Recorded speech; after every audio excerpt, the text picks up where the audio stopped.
taille. Également avec moi dans ce studio, le ministre colonel Abdoulaye Maïga, porte-parole du gouvernement. Il est porteur d'un communiqué du gouvernement. Monsieur le ministre, bonsoir. Bonsoir. Merci infiniment. Au nom de nos plus hautes autorités, j'ai l'insigne honneur de délivrer le communiqué numéro 39 du gouvernement de la transition, communiqué dont la teneur suit.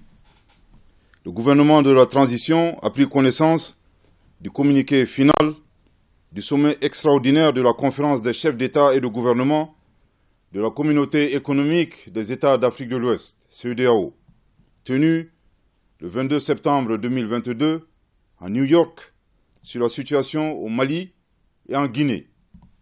Concernant la République de Guinée, le gouvernement de la transition a été outré par les sanctions illégales, illégitimes et inhumaines qui impactent négativement la vie des populations guinéennes.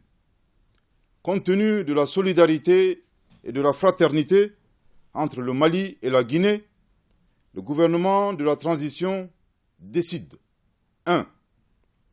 Se désolidariser de toutes les sanctions illégales, inhumaines et illégitimes prises à l'encontre de la République sœur de Guinée et ne leur réservera aucune suite. 2. Adopter, si nécessaire, des mesures pour assister la République de Guinée afin d'annihiler les conséquences de ces sanctions inutiles contre le peuple et les autorités de la Guinée. Le gouvernement de la transition souligne que l'objectif de la CEDEAO est d'améliorer les conditions de vie des populations et non d'adopter des sanctions contre-productives les affectant. En outre, il convient de noter que les transitions politiques ne résultent que de la mauvaise gouvernance. En conséquence, les autorités de la transition méritent d'être accompagnées par la CEDEAO pour mener des réformes politiques et institutionnelles qui contribueraient à renforcer la bonne gouvernance et la stabilité.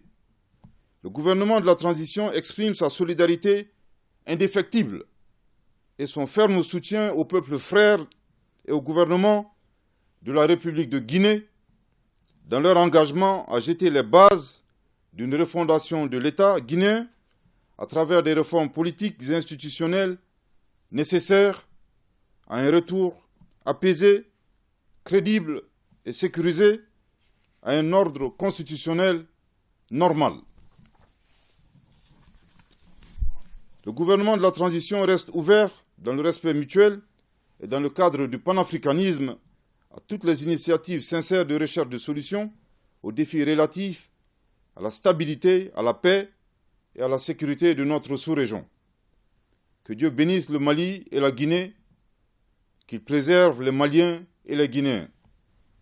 Fait à Bamako, le 28 septembre 2022. Merci infiniment de votre très aimable attention.